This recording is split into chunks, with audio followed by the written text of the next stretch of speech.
How is everyone today? Busy. Welcome to the White House. Thanks for being here, as ever. I have no announcements to make at the top, so I'll go straight to Ben Feller of the Associated Press. Thanks, Jay. I had a question that I think carries over from the campaign to the White House, so I'll give it a try here.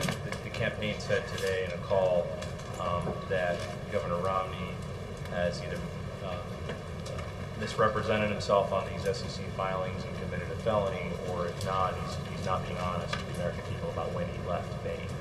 And I'm wondering, as just as a matter of principle and character, whether President Obama stands by that position, whether he thinks Governor Romney is dishonest.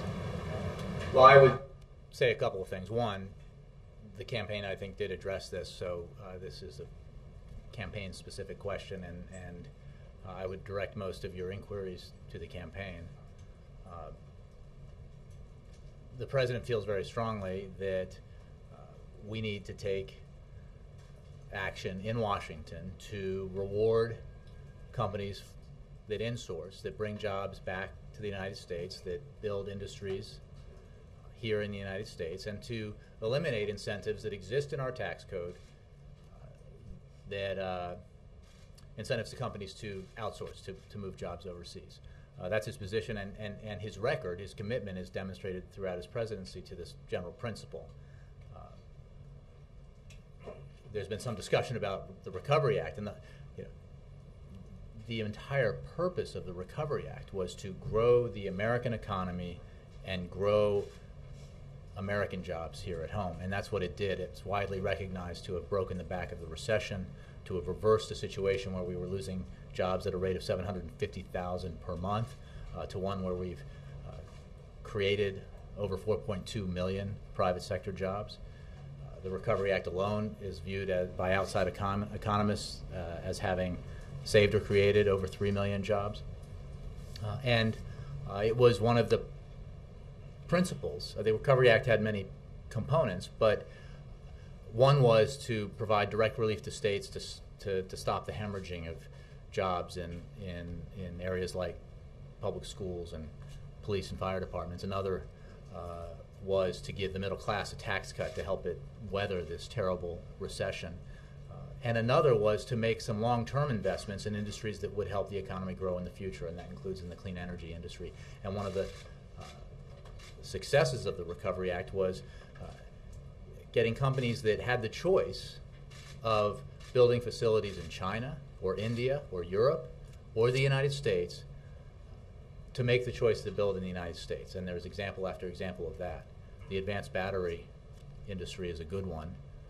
It was virtually non-existent when this president took office in this country. Had about U.S. facilities had about 3% of the market, and we're well on our way to having a substantial portion of that market because of the investments in the Recovery Act. So, I can talk about the president's position on insourcing versus outsourcing, his demand that Congress act to end incentives that encourage companies to outsource. But for campaign-related specifics, I'd refer you to the campaign. Okay. One quick follow and then a quick one on another subject. I think this goes straight to the president, so I'll try. When Romney became the presumptive nominee, the president called him, and I'm paraphrasing here, but essentially said, congratulations, and we ought to have a big debate about the future of the country and the vision of the country. Does the president think that what's happening right now, this debate about who's telling the truth, who's lying, is this befitting of a presidential campaign? Well, look, the president believes that there is a great deal at stake in this election. You hear him say often that this election in many ways might be more consequential than the last one. What we have now is a situation where there are two starkly different visions about how we need to move the country forward economically.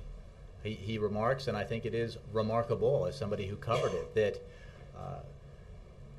the president succeeded a Republican who believed in immigration reform. He ran against a Republican who believed that climate change was real. There has been more like the differences between the two parties and their positions and their visions have become more and more stark in a short period of time. The matter of tax fairness, the issue of what you would do to encourage the development of the development of industries here in the United States that create jobs for American workers here in the United States, and what you would do to prevent or discourage companies from outsourcing. Those are fundamental matters of debate, because as the President said, he could not agree more with the idea that the economy is the number one issue in this debate. And he is very interested in having that discussion. I mean, if you're referring to the article in the Boston Globe, I mean, that was a piece of reporting by your colleagues that, it's not something the campaign produced. So, it's an interesting read, but beyond that, I would refer you to the campaign. The other topic is the Penn State report. I'm wondering if the President has been made aware of the findings or read them themselves, and if the White House has any reaction. Well, I haven't spoken with him about that today, but I suspect he is aware.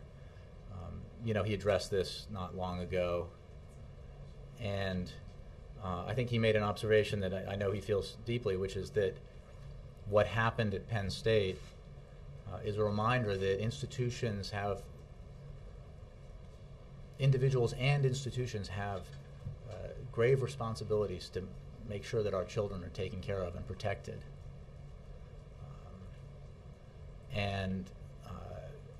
It is an indication perhaps that, it is a clear indication that that responsibility was not taken with the seriousness that it needs to be taken by institutions across the country. So as you know, he's a devoted sports fan, so followed this story, and again, I haven't spoken with him about it yet today, but I'm sure he's aware of it. Yes, Jeff. Jay, can the President do more to show leadership on being transparent with regard to documents, records, his own background? That's another sort of underlying theme here that the campaigns are clearly going at. You talking about Donald Trump? Or Not talking about Donald Trump. Well, you have to ask me a specific question. I mean, I think the President's record of unprecedented levels of transparency in the White House is well established. His record as a candidate, both when he ran for the Senate, when he ran for the President in 2008, and now as a candidate for re-election, in terms of transparency, is a solid one and reflects a long tradition of being an open book, as I think he described it when he was asked this question not long ago. So that's part of the process. It's not always pleasant or comfortable, but it has become a well-established tradition in our country to make available information about one's private dealings. That just comes with the territory. So he not only accepts that, but practices it and believes that it's the right thing. This has been asked for years, but one thing that people, at least among his opponents, continue to bring up is his college records. Right, this is the Donald Trump question, which I think he's the one who brings it up the most. What's the answer to that particular I would refer to the campaign. It is preposterous. This is from the guy who insisted that he didn't believe the President was born in the United States. And it is funny every once in a while when I sit back in my office and remember all the things that seem to be the most important issue of the day. And there were briefings after briefings where that was the most important issue of the day, to the point where we had to, solicit the long form of the President's birth certificate. And, again, the President's record on transparency is extremely sound. He has provided the kind of documentation that candidates for President have now by tradition provided for 30 years. And he believes it's the right thing to do. All right, swapping to last non-campaign or transparency-related question. Yesterday you couldn't confirm that this ambassador had defected. I can confirm that the Syrian ambassador to Iraq defected. And I think the Syrian government's response was, "You can't quit, you're fired." which is another sign of the desperation, I think, that is enveloping the Assad regime. We are seeing daily now more and more indications that Assad is losing his grip, that those around him, both in his inner circle and more broadly in the military and governmental leadership, are beginning to assess Assad's chances of remaining in power, and hopefully beginning to assess Assad's legacy, his legacy of brutality, and making the choice that they will abandon him in favor of the Syrian people. So this is another example of that. Kristen. Following up on that, can you confirm the ambassador's location? There are reports that he's in Qatar. I cannot confirm that. I don't know. Okay. And going back to some of the questions yesterday about the president not speaking to the NAACP, you referred most of those questions to the campaign, and yet President Obama delivered a video-taped message that seemed to have been taped in the White House. So why does this fall under the umbrella of the campaign? Well, the campaign is handling a lot of his scheduling for campaign-related events. Again, I think the president's opponent appeared, and You think? I'm told.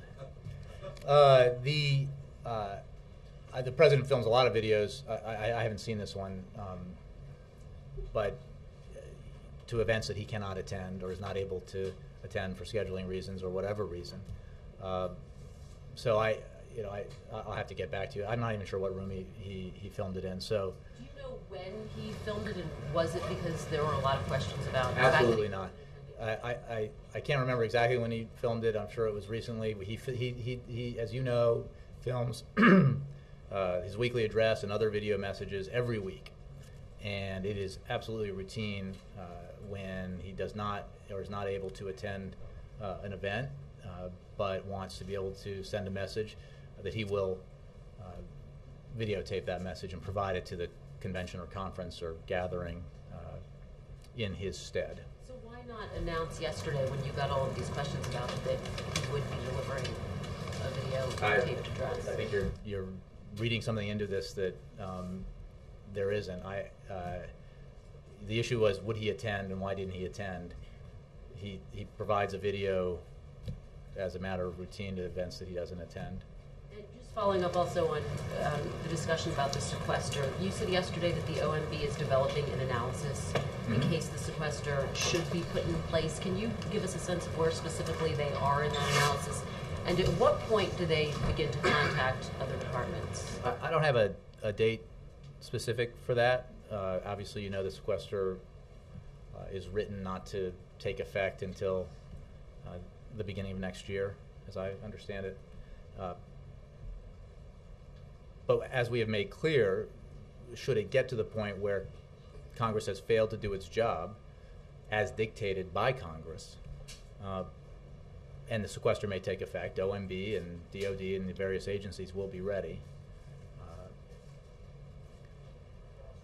But we do not believe that should come to pass. The whole point of the Budget Control Act was to create a trigger, a forcing mechanism that was so onerous that nobody wanted it to come to pass. The defense cuts, the president agrees, are too steep. The non-defense cuts, the president believes, are too steep. That is why Congress needs to come together and make some hard choices around the kind of balanced proposal that the president and every other person who's looked at this seriously, including bipartisan commissions, agrees must be taken in order to deal with our long-term deficit and debt challenges. We've accomplished, in spite of all the rancor and disagreement, close to $2 trillion, I think $2 trillion in non-defense discretionary cuts. There is more that needs to be done, and we need to address that through a balanced approach that Congress needs to take up, and that's how we avoid the sequester, which was never meant to be implemented. Bill. Jay, in talking yesterday about tax cuts, you mentioned the president was always open to compromise. So I want to ask you, how locked in is the $250,000 ceiling? I mean, Could it be adjusted to 500,000 or $1 million? Is there some play there? Well, what I've said, I appreciate the question. What I've said, the president's position is what it has always been. He will not extend tax cuts to the wealthiest 2% of the American people. He is committed to extending and believes we should make permanent tax cuts for 98% of tax-paying Americans, a middle-class tax cut for Americans who need it. And this is because we simply can't afford to spend another close to $1 trillion over 10 years on tax cuts for the wealthiest 2% of American earners. You know, one of the reasons why we have the fiscal situation that led to the Super Committee and the Budget Control Act and the negotiations last year is because those two tax cuts were promoted by the previous president, passed through Congress and signed into law, and were totally unpaid for. And what we saw as a result, in part of those policies and many other policies that were implemented, was the slowest job creation of any expansion in recent memory. We saw the middle class put under even greater stress and saw its incomes stagnate and shrink, while more affluent Americans saw their wealth increase. And if all that weren't bad enough, we had the Great Recession, the worst financial and economic crisis of our lifetimes.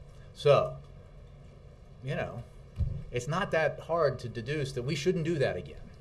What we should do, since we all agree it's the right thing to do, Republicans and Democrats alike, is extend the tax cuts for 98% of the American people, pass it now, the president will sign it right away.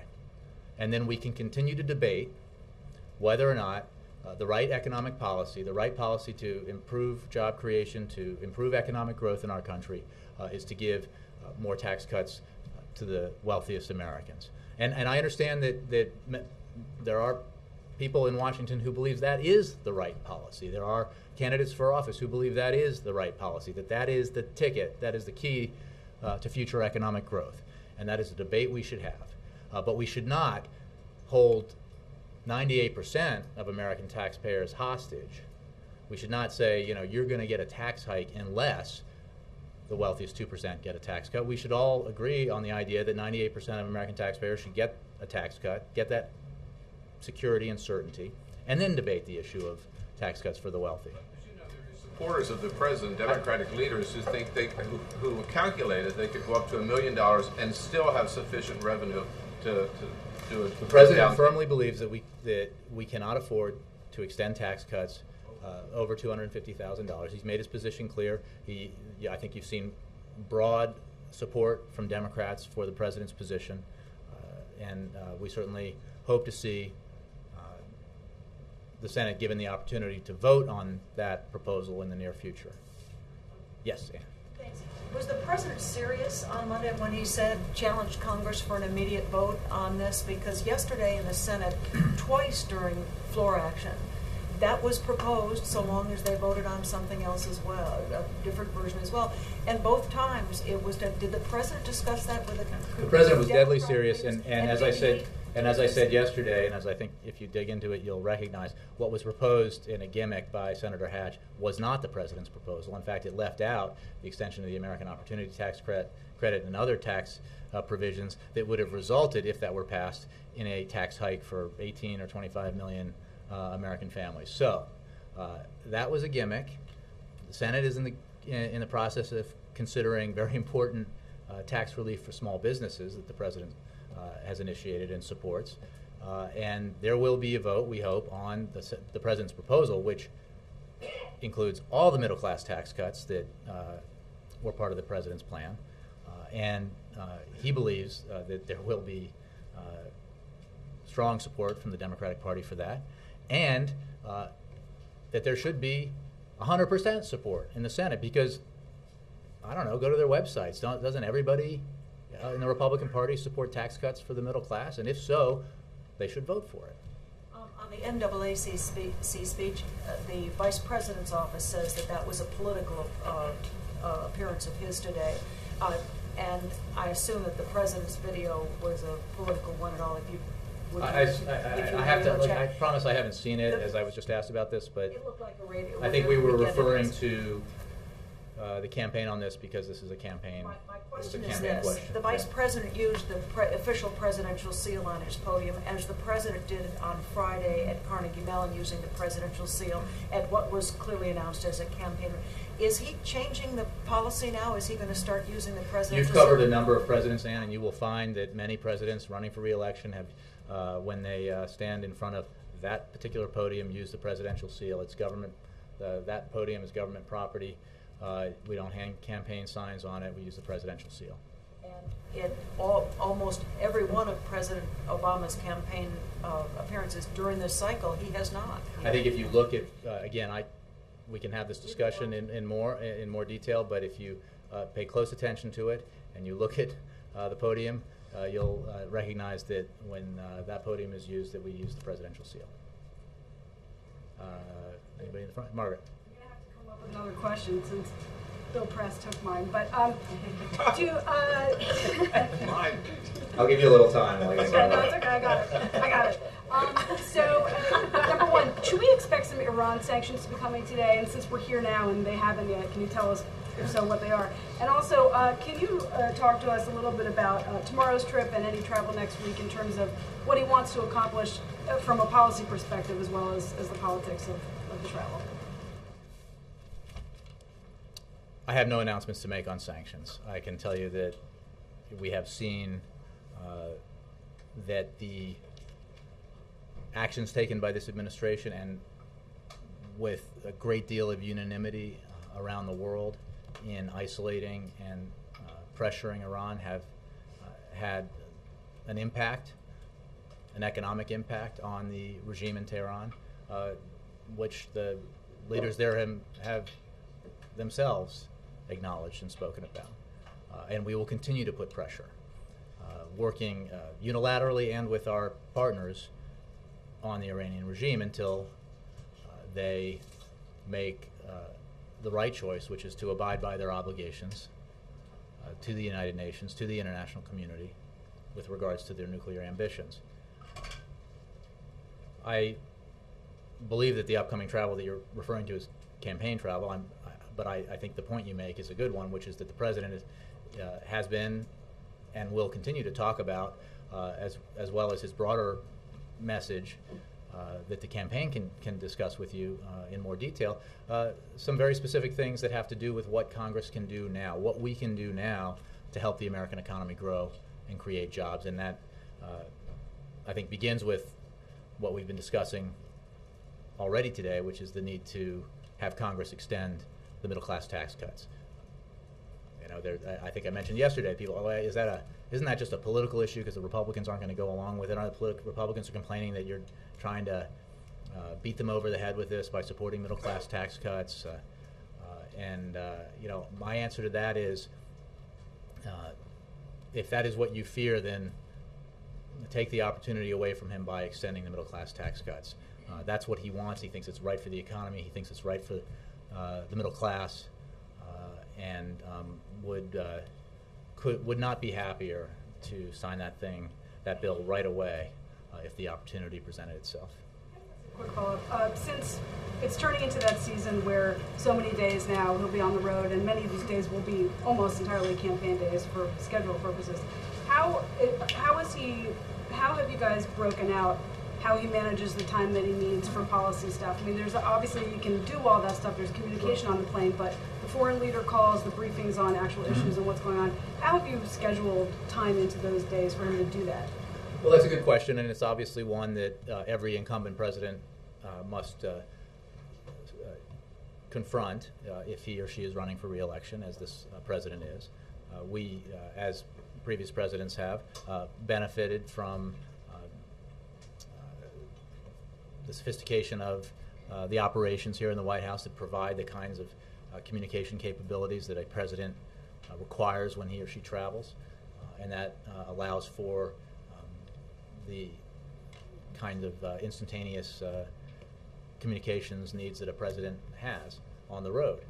But he gets, as you know, I think you and I talked about this a little either earlier this week or last week, a president of the United States, even when he or she is running for re-election, is president of the United States 24 hours a day and 7 days a week. And therefore, the presidency travels with him or her wherever he goes. And that requires national security staff and obviously Secret Service and other staff, but other White House staff that travel with him, in addition to campaign staff who are helping him manage the events that he's engaged in. So, it's no different from President George W. Bush when he ran for re-election, or President Bill Clinton when he ran, and I'm sure Ronald Reagan, George H.W. Bush before them. So, but I remember some stories a few months ago that talked about how we were not ramping up quick enough. And the president's committed to.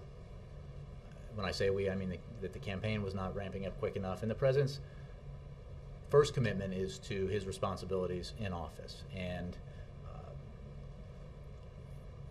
that is just a reality that you have to accept if you're president, that there are going to be times when the campaign has to wait because he has to make important decisions, have important conversations with foreign leaders, or meetings with staff and others, members of Congress, to get the work done that needs to be done. Yes. Yeah, 1 second. Go ahead. Did the president You have to tell me who you are Yes, first. I'm Tamara Keith from NPR. Oh, yes, sorry, somebody emailed me about that, and then I blew it. Nice to see you. Thank you Nice for to being see here. you.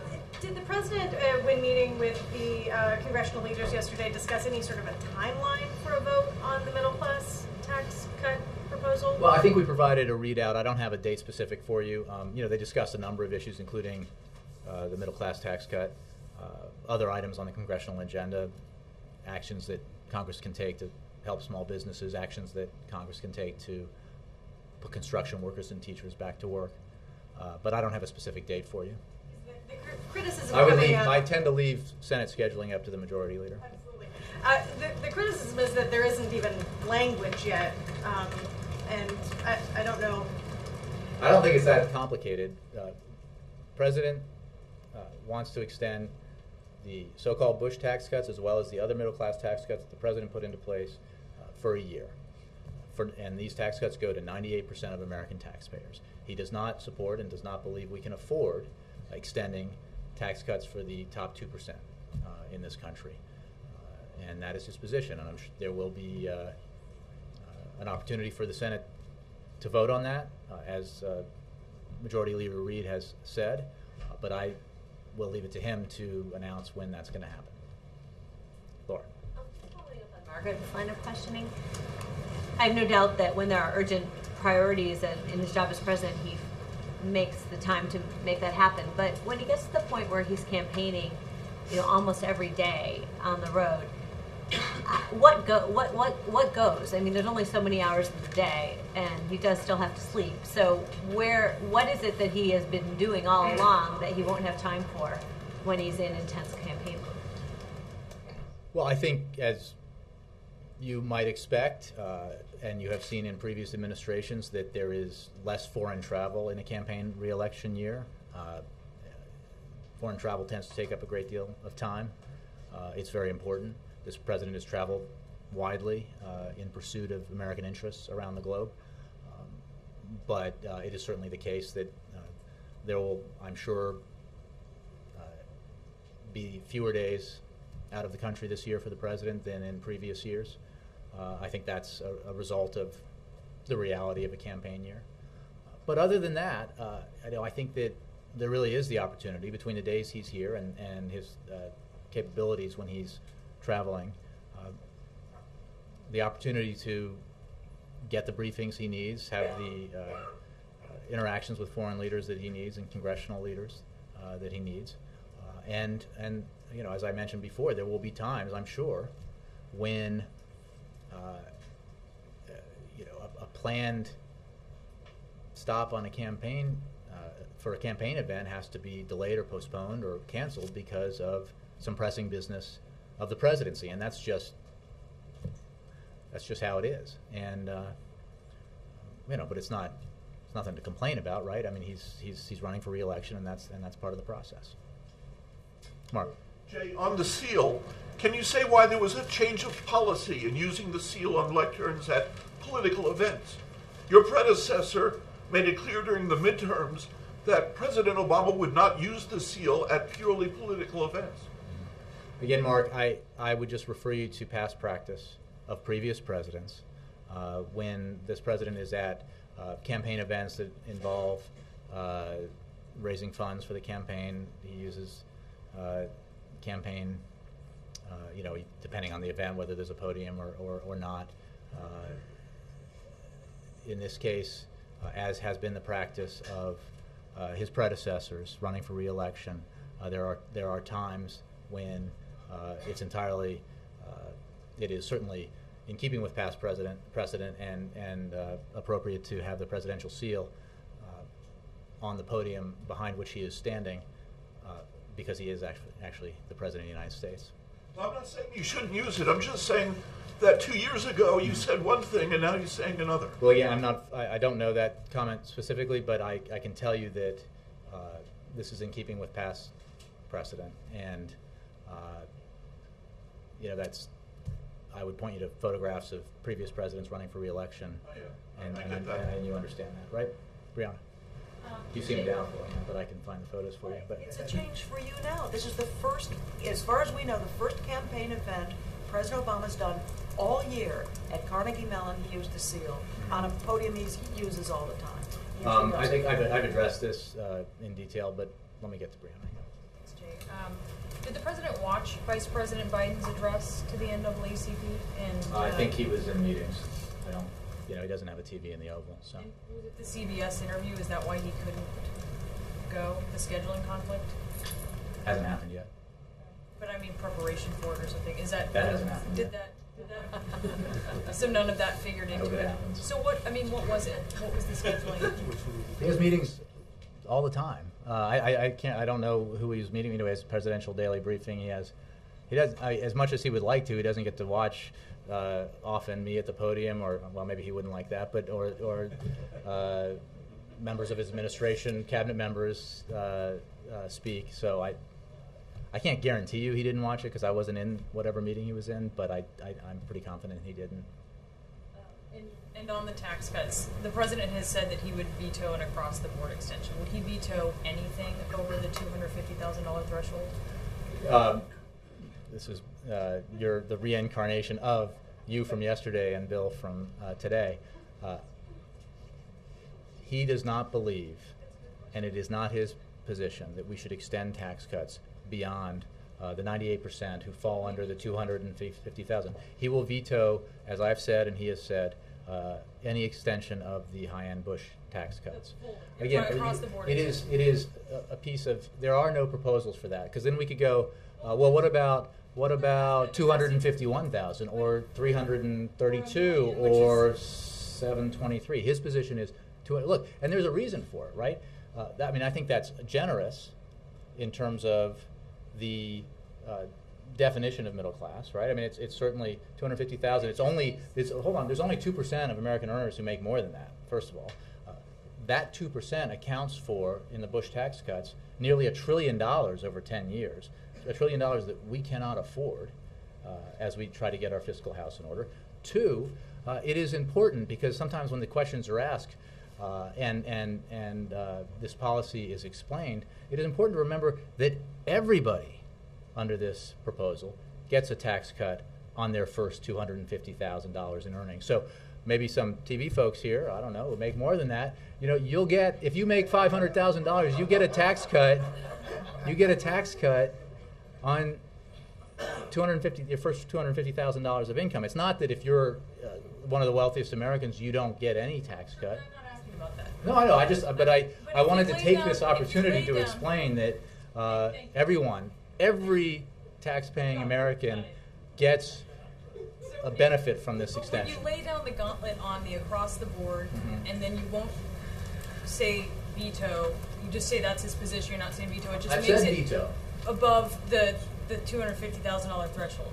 I'm not aware of any proposals. I can't. Somewhere in between the, but But- it makes it seem like you're aware that You're asking what for if the something Senate you're bill not gonna that we get. were talking about before, that's being written perhaps as we speak, has it at $250,000.50, right? Then I've said he will veto it if it's over that. He will not support legislation that extends tax cuts for the wealthiest 2%. The 2% threshold is the $250,000 threshold. Alexis. Jay, I want to take you to an obscure topic, but it's an important one. I'm not sure it's actually been discussed in the briefing room, LIBOR. So my question to you is, what lessons is the president taking from the trail that the LIBOR manipulation is leading us through CFTC's investigation, Barclays Bank, and the other banks that may be implicated? What lesson is he taking? I know we talked about you this week. I'm trying to London interbank. What? How did it offer? Yeah, okay. It's I was trying to pass that test this morning. I would refer you and your questions to the Federal Reserve Bank of New York.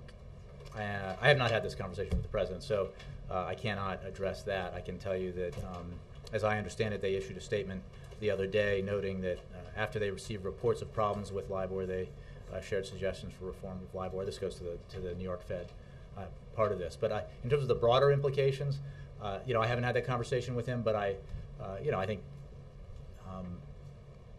broadly speaking, this president took up the issue of Wall Street reform and is committed to its implementation because it's important that everybody play by the same set of rules, and that not just because that's how it should be, but because it's important for our economy and it's important for the global economy. So that's a broad statement about his position on things. I don't want to get too involved in LIBOR because I know it's under investigation. Yeah. And then Mark, go ahead. Well, no, I'm sorry. I called on this gentleman here who wants to say Dobry dien. Right. This week you have criticized and at times kind of gently mocked Me?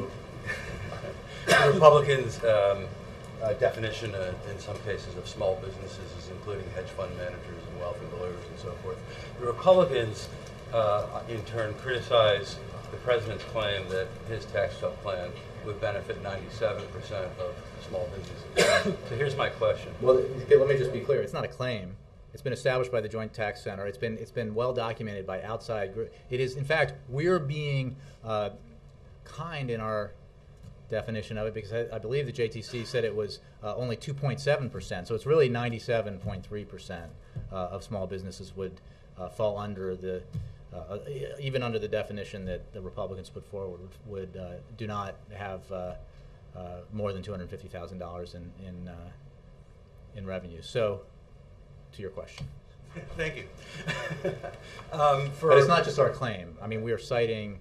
I think Ann asked me where did that come from, and we provided that information. We even put it on the briefing. For a couple of decades under various presidential administrations, the Small Business Administration has been at times criticized by journalists for giving money to companies that are really not small businesses, that are larger than small businesses. This is an ongoing kind of dispute. What is the president's definition of a small business? Is it based on the number of employees? Is it based on the annual revenue? What is it based on? Does he have a definition? Well, I haven't had I'm not sure that he has his own personal definition. I'm sure that he looks to the SBA and his SBA administrator for that. But the fact of the matter is, and I think the point that we are making here when we talk about this debate with Republicans who sort of ignore the fact that, or try to ignore the fact that included in their definition of small businesses are hedge fund managers and law partners and others, is that 97.3% of small businesses benefit from the extension of the tax cut, who file in this way, S-corps, or, who file in this way, benefit from the extension of the middle class tax cuts. That is simply not a viable claim to say that this is, going after small businesses, because unless you want to argue that Warren Buffett and other folks and hedge fund managers are small businesses. Did you know that by the Republican definition of small business, half of the Forbes 400 wealthiest individuals are small businesses. I don't think that's what most Americans have in mind when they think about, when they hear politicians talk about, and politicians of both parties talk about this, that small business in America is the engine of economic growth. They think of small businesses that hire a handful of employees, or perhaps scores of employees, but they don't think of hedge funds and they don't think of law firms. They think of the kinds of small businesses that they see when they walk through their towns, and maybe the kinds of small businesses that they themselves own. So this is the debate we're happy to have because we're right. So Jay, can I follow up on that? Yes, Wendell, sorry. The SBA's definition of small business varies depending upon what it's doing. For a manufacturing concern, it could have 1,500 workers. And the criticism of the impact of the tax cuts is that they would impact, while only 2 and change percent of the small businesses, nearly half the small business income. And that's where the jobs are being created. But again, that is with a measure of, do you know why there's a lot of income in that? Because there's hedge fund managers and law partners who are making millions, right? And again, if you're a small business and you file under the personal income tax code, right, if you're an S corp and you make $275,000, you get a tax cut on $250,000, and you benefit from every other tax cut for small businesses that this president has passed and signed into law. And if you're a small business that's willing to make the investment in hiring a new worker or expanding your wage base, you'll benefit from the tax cut that the president is pushing Congress to pass this week. I think the argument, though, is that the tiny small businesses are not hiring. What we don't really want to think of as a small business, a concern with 1,000 workers, they are. I'm not sure what the point of your question is. Again, 97.3%, 97% of small businesses unaffected. By the Republican definition of a small business, the hedge fund managers would get a big tax cut, law partners would get a big tax cut. But also a machining concern, a manufacturer. And those small, you would have to cite me real examples, but instead of hypothetical ones, and perhaps there are, but those businesses would benefit not just from, if they file this way, from a tax cut for the first $250,000, but from every other tax cut that the president has passed and signed into law, 18 and counting, and from a tax. And when you talk about hiring, that's why Congress ought to pass the provision the president supports, actually initiated, that would reward small businesses if they hired more. A company with 1,000 workers, $250,000 tax cut means nothing to. Wendell, you're talking about a hypothetical that I don't even know if it exists. If you want to come to me with, or come to our economists with an example of a company with 1,000 workers that files on personal income tax, files under the personal income, is an S corp, because we're talking. I think you may be confused here with the corporate tax rate here and the individual tax rate. The SBA's definition of a small business, which for a manufacturing concern is 1,500 workers or less. The issue here is how do they file their taxes? Okay, so we're talking about personal income tax rates. We're talking about extending tax cuts for 98% of Americans, individuals, and how they file. The issue, the canard that Republicans put out there is that a lot of small businesses file as S corps, I believe it's called, and under the individual income tax code, 97% of them would not be affected by this. Mark Landler of the New York Times. Thank you, Jay. You addressed the issue of sequesters earlier, but I wanted to sort of put it in a different context. Tomorrow, the president's going to Virginia, a state that's economically dependent on military contracts. What should or will the president say to people in Hampton Roads and that area who don't understand the ins and outs and mysteries of sequesters? All they know is what they're hearing, which is that next year they could face these devastating cuts in military contracts. What message would the president have for those people? Well, I think he would make clear that what he supports, what he signed into law, what bipartisan majorities of both parties passed last year was a legislated commitment by Congress to take action to avoid the sequester. The Secretary of Defense, the President, and others have made clear they do not support cuts in defense spending that would be called for in the sequester, as well as the president made clear cuts in non-defense spending that's called for in the sequester. The cuts in the across-the-board cuts were objectionable and onerous to both sides for a reason. That's why Congress has to act. And I think for defense industries and others, that there is, for everybody who cares about this issue, and everybody should, it's a reminder of why we, the American people, need to remind Congress that it's important to compromise and take a balanced approach here. That it is not the right policy to balance or get our fiscal house in order and deal with our deficits and debt by asking only senior citizens, only the middle class, only folks, parents with children with disabilities, to bear the burden, and that's what the bottom line is. I mean, that has been the stoppage, the stalemate that's been created by the Republican insistence that there be no revenues as part of a balanced approach, and that's unsustainable. And in the end, the president believes we will get that balanced approach because it is what the American people support, and it's the right thing for our economy. Thanks, all right. Yeah, sorry. I thought there might be one. Yeah, I mean, the president's message for the last 2 or 3 trips outside of Washington has been, let's give the middle class some certainty. Let's give them a tax cut.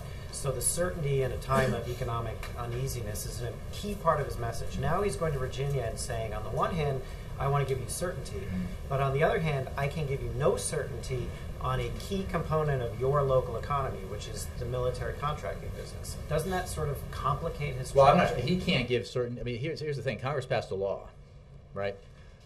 The point he's making with extending the middle class tax cuts is that here is something, amidst all this stalemate, that Democrats and Republicans all agree we should do, which is extend tax cuts for 98% of the American people, American taxpayers.